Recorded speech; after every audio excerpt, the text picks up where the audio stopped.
Kidlat News Updates. Sa ating mga balita, VP Sara Duterte dumalo sa House hearing ukol sa OVP at DepEd confidential funds. NBI mag-i-issue ng subpoena kay VP Sara, taong pinagbilinan ni VP Sara sa banta sa buhay ni PBBM at ng kanyang pamilya dapat matukoy, giit ni Senator Pimentel.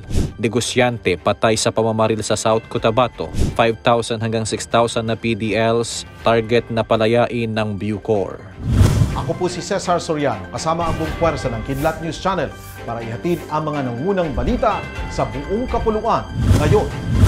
Dumalo si Vice President Sara Duterte sa pagpapatuloy ng pagdinig ng House Committee on Good Governance and Public Accountability ngayong araw ukol sa paggamit ng 612.5 million confidential funds ng Office of the Vice President o OVP at Department of Education o DepEd noong siya pa ang kalihim nito. Sa harap ng mga namumuno ng komite, nanumpa ito ng katapatan sa kanyang mga pahayag, kasama ang 4 pang OVP officials na sa wakas ay dumalo rin sa hearing.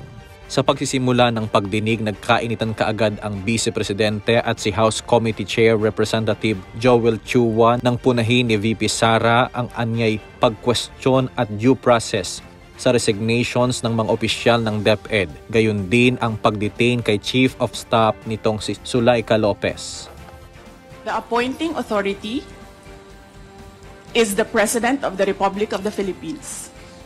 Why are you questioning due process in a discussion of resignation of USEC and ASEC?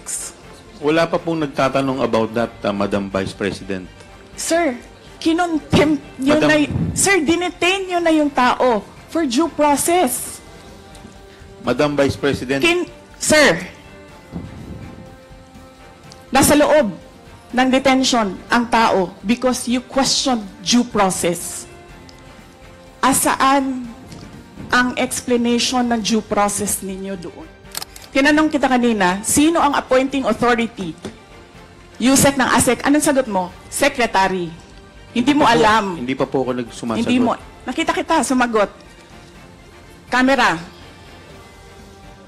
Kita sumagot. Sinabi mo, Secretary. Hindi ninyo alam lahat na ang nag-a-appoint ay President. Suspension is declared by the Chair. Madam Vice President, if you have any question insofar as the actions of this committee are concerned, I think the proper remedy is for you to go to the court. Habang nakasuspend ang hearing, nilapitan ni VP Sara si Representative Chua. Inaprubahan naman ng komite ang mosyon ni Representative Franz Castro na palawigin ang detention ni Lopez ng 10 araw. Nanawagan si VP Sara na pag-isipan ng extension ng detention kay Lopez na anyay illegal sa simulat sa pool. Hindi dumalo sa hearing ngayong araw si Lopez na isinugod sa ospital noong Sabado dahil sa acute stress disorder.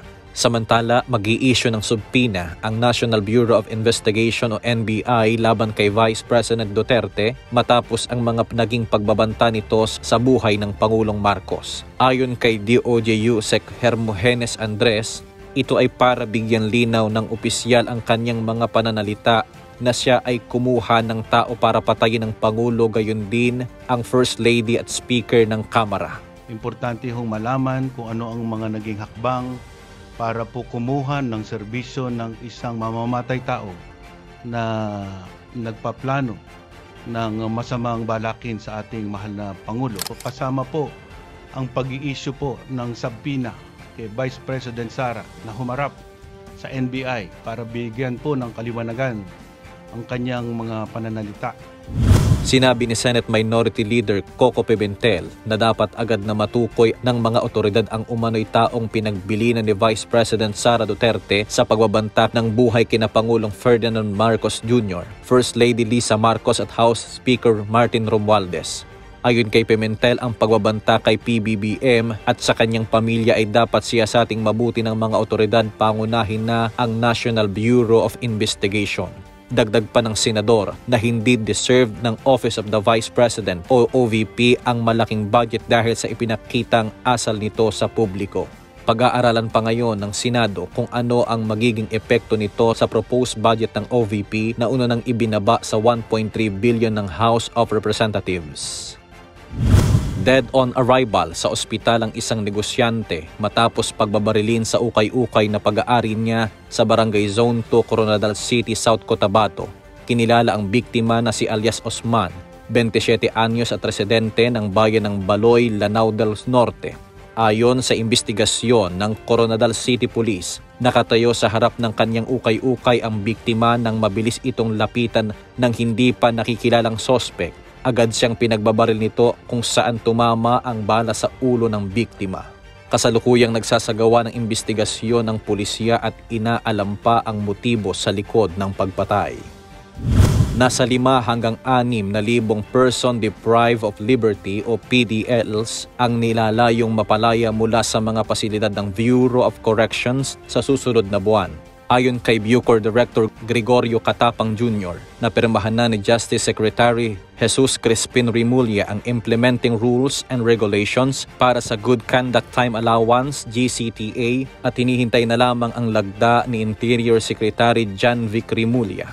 Dagdag pa nito, malaking bilang ng PDLs ang palalayain ay ang mga convict dahil sa heinous crimes na dati ay hindi kabilang sa benefits ng GCTA. Sa mass release ng PDLs, inaasahang mababawasan ang jail congestion na mula 250% ay magiging 220 to 200%. Para sa Kidlat News Updates, ito si JP Adaw, nag-uulat. At inyo pong natunghaya ang mga headlines sa nakalipas na mga oras. Manatiling nakatutok sa mga susunod na updates at breaking news. Ako po si Cesar Soriano, kasama nyo sa bawat pagputok ng balita.